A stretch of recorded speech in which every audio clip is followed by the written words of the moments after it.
제가 방금 기도할 때 말씀을 드린 것처럼 신문이나 또는 TV나 또는 개인적인 카톡이 오고 가면서 모두 다 메리 크리스마스, 메리 크리스마스 하면서 성탄을 이야기를 합니다. 그러나 그 성탄절을 말하면서 과연 우리 성도들이 성탄의 의미와 성탄의 자세 과연 그대로 가지고 있을까 하는 의문을 가지면서 저는 여러분들에게 이 본문을 나누면서 말씀을 하려고 합니다. 세상 사람들이 성탄이라 말하고 교회가 성탄을 말할 때에 과연 그 의미는 우리에게 무엇을 줄까? 저는 오늘 이 본문에서 많은 것을 생각하게 하고 우리가 깨닫게 하는 것을 봅니다. 그래서 오늘 말씀의 제목을 예루살렘과 베들레헴의 성탄, 우리가 이 제목으로 말씀을 나누면서 제가 두 가지의 말씀을 드리죠. 제일 먼저 드리고 싶은 말씀은 예루살렘의 성탄입니다. 동방에서 박사들이 별을 보고 길을 떠났습니다. 그들은 예루살렘에 도착해서 물었습니다. 유대인의 왕으로 나신 이가 어디 계시냐? 그렇게 물을 때에 베들레헴이라는 이야기를 듣습니다. 제가 뒤에서 말씀을 드리겠지만은 오늘 가장 중요한 이야기는 저들이 별을 보고 왔을 때에 그리고 예루살렘에 와서 유대의 왕으로 나신 이가 어디 계시냐 물었을 때에 오늘 우리 3절에 보면 온 예루살렘에 소동한지라 그럽니다. 굉장히 당황하고 시끄러웠다 이야기를 말하는 거예요. 왜 소동했을까? 뭐 여러 가지 이유를 댈 수가 있겠지만은 가장 쉬운 예로 말씀을 드리면 헤로동은 그 당시의 나라의 통치자 왕입니다. 그런데 유대의 왕으로 누가 났다 그러면 문제가 커집니다. 그 당시는 로마 제국의 식민지로 있기 때문에 유대 왕이 나왔다 그러면 이제 나라에 정변이 일어나는 사건이 생기게 됩니다. 그러면 지도자되는 헤롯이 문책을 당할 수가 있고, 그러나 그보다 더 중요한 것이 하나 있습니다. 그건 뭐냐면 헤롯의 이 태생입니다. 헤롯은 유다지파 사람이 아닙니다. 유대 족속이 아니에요.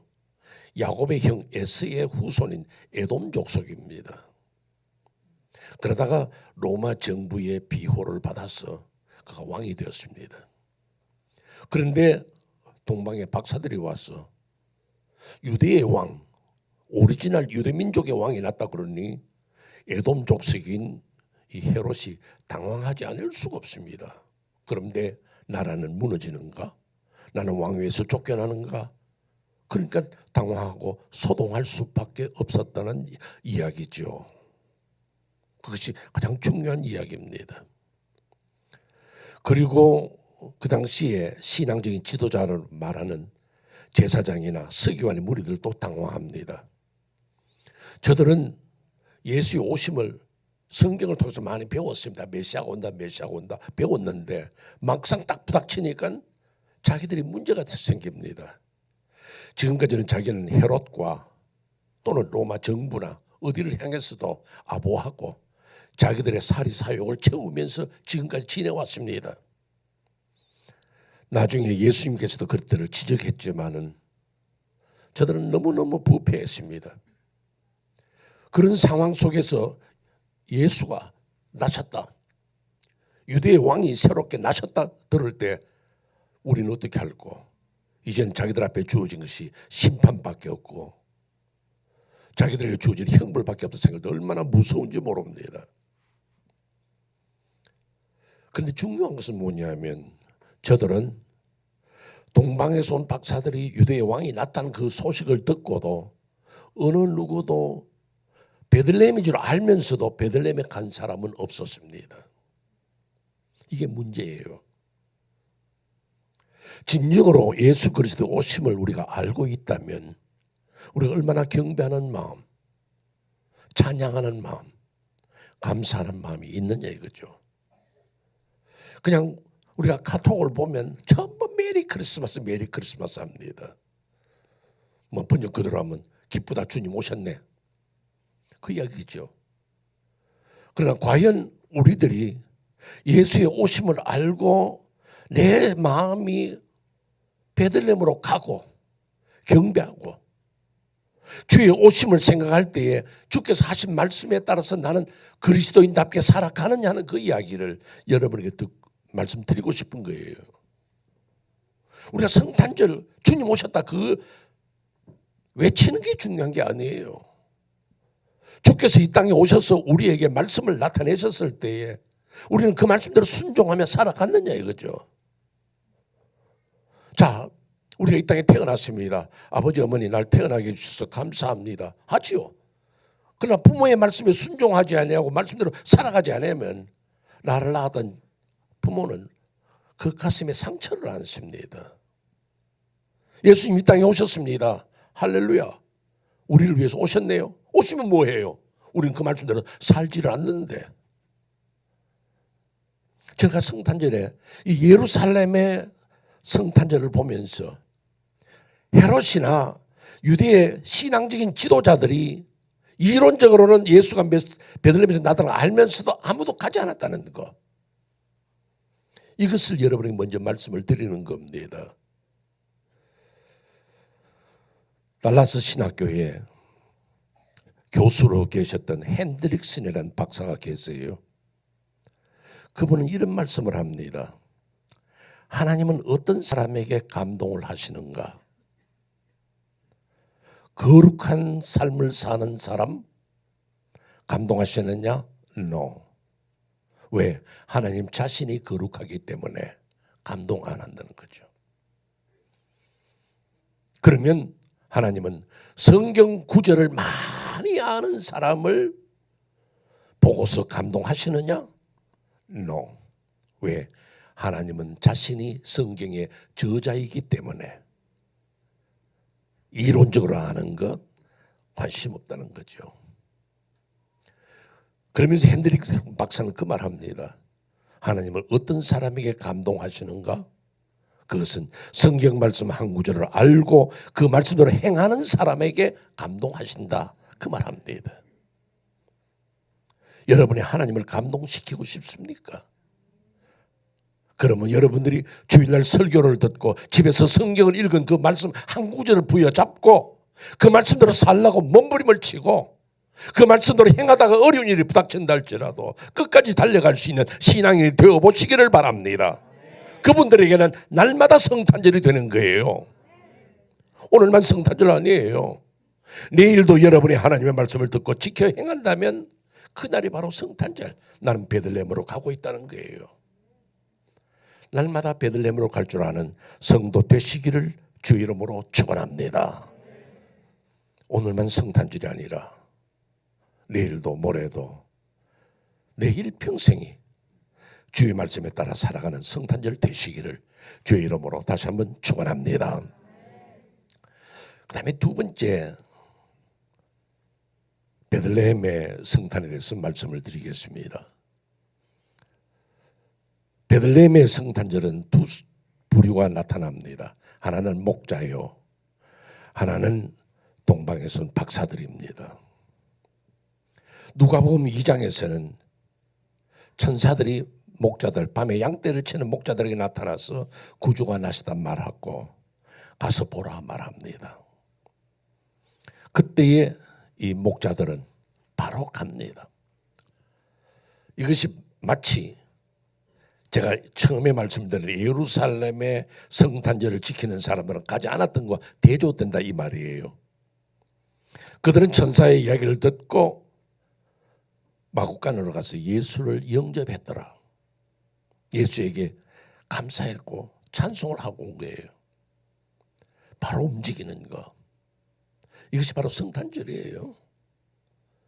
오늘 우리 성탄절에 교훈을 받았습니다. 그렇다면 나는 어떻게 살까?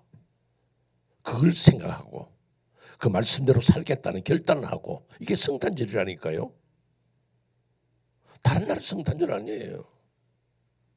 내가 하나님의 말씀을 듣고 그 말씀을 지켜 행하는 그 자가 바로 성탄이요, 성탄의 삶을 사는 자. 많은 지식을 가지고 있다고 중요한 게 아니었어요. 유대민족으로 났다고 중요한 것이 아니에요. 하나님의 말씀을 지키냐 안 지키느냐. 당시의 목자들은 천민입니다. 사람들이 돌아보지 않는 그런 아주 비참한 종족이었고, 또 역시 동방박사도 마찬가지예요. 이방인이에요. 그런데 이방인들이 어떻게 예수를 알았을까? 그러나 성경에 보면 이방인들도 하나님을 안 사람들이 많았습니다. 욥이 그랬고요, 멜기세덱이 그랬고요. 그들은 이방인이었습니다. 그러나 하나님의 특별한 은혜로 알았기 때문에 저들은 천민이었으나 이방인이나 그게 문제가 아니라 하나님을 아는 자는 예수 앞으로 나아갔다는 사실입니다. 그러면서 여기서 오늘 여러분들에게 이 동방의 박사들, 우리 본문의 마태복음 2장에 나타나는 이 동방 박사들에서 말씀을 드리려고 합니다. 제가 오늘 말씀드린 것이 바로 여기에 주제가 있습니다. 제가 여러분들에게 말씀을 드리면 동방은 어디냐? 동방은 이 많은 학자들이 이야기하기를 페르시아 지방, 바벨론 쪽이었다. 왜냐하면 예루살렘에서 동쪽이니까. 그런데 어떤 사람들은 한국에서부터 왔다. 한국에서 첨성대가 있어서 별을 연구하고 있다가 왔다. 뭐 그렇게 말하는 분도 있지만은 거기까지는 제가 이야기할 만한 것이 아니고, 중요한 것은 동방에서 온 박사들이 왔습니다. 그들 밤에 별을 보고 왔죠. 그 당시 여러분들 이 페르시아 지방에서 올 때 얼마나 걸렸겠느냐. 시기상으로 우리가 말하지 않기, 성경에서 말하지 않기 때문에 말씀드릴 수는 없습니다. 헤롯이 나중에 2살 이하로 다 죽인 것을 보면 적어도 1년은 걸렸지 않았겠나 하는 그런 추측만 합니다. 그런데 그들은 또 밤에 별을 보고 오잖아요. 낮에는 별이 안 나타나잖아요. 그래서 밤에 왔기 때문에 그 먼 길을 올 수 있었다, 그렇게도 추정을 합니다. 그러니까 몇 개월이 걸렸을는지 1년이 걸렸으니 그건 우리는 모릅니다. 왜요? 성경이 말씀하지 않으니까. 그럼 우리는 그걸 받아들이죠. 그런데 문제는 뭐냐면 저들이 별을 보고 오다가 예루살렘에 와서 흩어져 버립니다. 왜요? 지금까지 별을 보고 왔는데 예루살렘 성이 보이니까 저기 가서 물어보자는 거예요. 별을 봤으면 별을 보고 끝까지 가야 되는데 예루살렘 성을 보고 흩어져 버렸습니다. 오늘 우리가 신앙생활을 한다는 것이 바로 이거 아닌가? 우리가 주님을 바라보고 신앙생활을 했습니다. 주님만 예수만, 오직 내게는 예수밖에 없습니다 하고 그렇게 살아왔어요. 그러다가 예루살렘 성과 같은 물질을 보니까 휘말려 버립니다. 예루살렘 성과 같은 세상의 권력을 보니까 나도 권력에 취해서 별을 잊어버립니다. 하나님 잊어버려. 내 친구가 너무 좋아. 별을 바라보다가 내 친구를 따라가다가 내 신앙을 잃어버려. 우리가 끝까지 주님을 바라볼 수 있느냐 이거예요. 여러분들이 내가 예수 믿겠다 결단하고 난 다음부터는 오직 내 눈은 예수 그리스도만 보여야 되는데 우리는 예루살렘으로 빠져버려요. 물질이 좋고 권력이 좋고 친구가 좋고 이성이 좋고 그러다가 내 신앙 다 팔아먹어버리고 나는 아무것도 아닌 길 잃어버리는 동방박사가 되어버린다는 거예요. 지금 여러분의 신앙의 촛대가 누굽니까? 표대가 누굽니까? 여러분 정말 별을 바라보고 사는 사람들입니까? 어떤 문제가 생기면 내게는 주님밖에 없습니다 하고 신앙의 고백을 하고 그 앞에 엎드립니까? 여러분들의 삶의 목표가 누굽니까? 무엇입니까? 나는 어떤 상황 속에서도 변함없이 내 눈에 예루살렘이 보이고 내 눈에 세상 친구들이 보여도 내게는 주님밖에 없습니다는 거. 이 자세가 아니면 온전한 신앙생활을 이룰 수가 없습니다. 오늘 이 성탄절에 여러분들에게 내가 부탁드리는 것은 별을 보고 떠났으면 별을 보고 끝을 내세요. 그러지 않으면 우리 신앙생활 실패합니다. 어떤 아버지가 자기의 아들 셋을 데리고 토끼 사냥을 갔습니다. 산마루턱에 올라서 자기의 아들 셋에게 물었습니다. 큰아들 보고 물었습니다. 너 지금 뭐가 보이느냐 그랬습니다. 그러니까 큰아들이 말합니다. 사냥총이 보이고 야생 토끼가 보이고 푸른 들판이 보입니다. 그래요. 둘째 아들에게 물었습니다. 너는 눈에 뭐가 보이느냐? 그러니까 둘째 아들이 말합니다.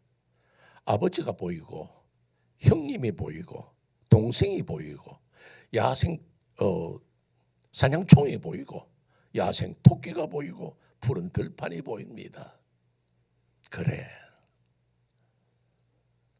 셋째 아들에게 물었습니다. 너는 뭐가 보이느냐? 셋째 아들, 저는 야생 토끼밖에 안 보입니다. 아버지가 누구를 칭찬했겠어요? 토끼를 잡으러 왔으면 토끼만 보여야 되는 거예요. 오늘 여러분들이 신앙생활을 하겠다고 예수 그리스도를 나의 구주로 삼겠다고 결단하고 난 다음에는 여러분의 눈에는 누가 보여야 되느냐? 오직 주 예수 그리스도만. 아무 일을 당해도 예수 의지합니다. 그 찬송 부를 때 그냥 부르지 마세요. 무슨 일을 당해도 예수만 보이고 어떤 일 앞에서도 예수밖에 없습니다 하고 고백할 수 있는 여러분 되어 보시기를 바랍니다. 때로는 이렇게 아멘 해놓고도 밖으로만 나가면 난 너밖에 없어 하고 친구 붙들고 늘어지는 우리 아닙니까? 뭐니 해도 뭐니가 최고라고. 그러면 실패하는 거예요, 여러분. 길 잃어버리는 거예요. 근데 마지막으로 중요한 거 하나 말씀을 드리고 마치지요. 마지막 12절입니다. 동방에서 온 박사들이 꿈에 하나님의 역사심으로 너 헤로드에게 가지 말고 다른 길로 가라. 그래서 다른 길로 갔다는 거죠. 이게 중요한 이야기입니다. 저들은 한번 실패해 봤습니다. 별을 보고 찾아왔다가 예루살렘에서 빠져졌어. 이제 예수 만났습니다. 그럼 예수 만난 사람의 삶이 어떠냐? 그들은 다른 길로 갑니다. 옛날에 내가 아닙니다. 예수 믿는 사람이, 예수 믿은 사람이, 은혜 받은 사람이 이제는 어느 순간 삶이 달라야 됩니다. 저 사람이 예수는 믿는데 옛날하고 똑같아. 그 말씀 들으면 부끄러운 줄 아셔야 됩니다. 참 예수 믿고 저 사람 사람이 달라졌어. 와, 저렇게 사람이 달라질 수 있을까? 그 말씀 여러분 들어본 적 있습니까? 야, 너 예수 믿더니만 사람 달라졌어. 여러분 과연 그럴 수 있을까요? 동방박사들은 그랬어요. 다른 길로 갑니다. 이제 옛날엔 내가 아닙니다. 전에는 내가 거짓말도 살살하고, 전에 내가 사람을 쉽게 미워하고, 원망도 잘했고, 불평도 잘했으나 예수 만난다, 나는 이제 그런 식으로 안 살아. 난 옛날엔 내가 아니야. 뭔가 달라야 돼요. 생각이 다르고, 자세가 다르고, 말하는 것이 다르고, 삶이 달라야 돼요. 그렇지 않으면 예수 믿는 사람은 안 믿는 사람은 뭐가 다른 거예요. 메리 크리스마스 100번 해도 안 돼요. 1000번 해도 안 돼요. 여러분 아실는지 몰라요.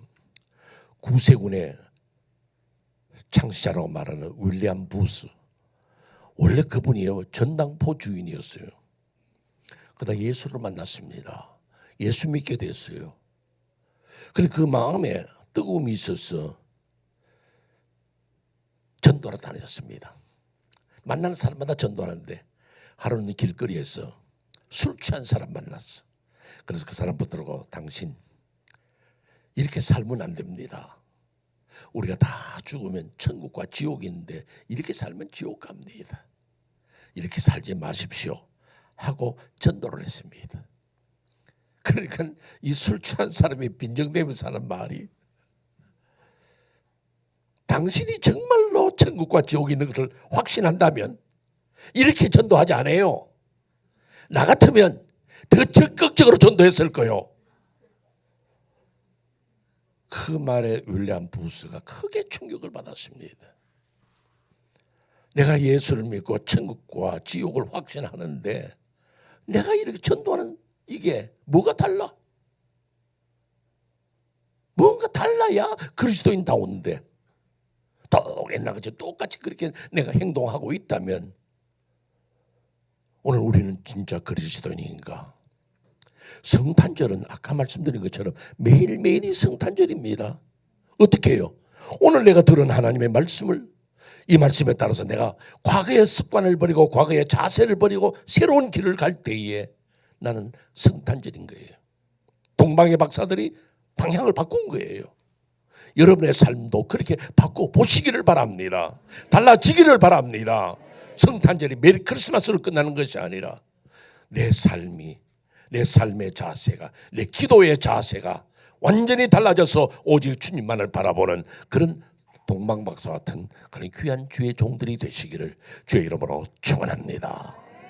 우리 기도하겠습니다. 제가 기도하기 전에 여러분들에게 한번 질문하고 싶습니다.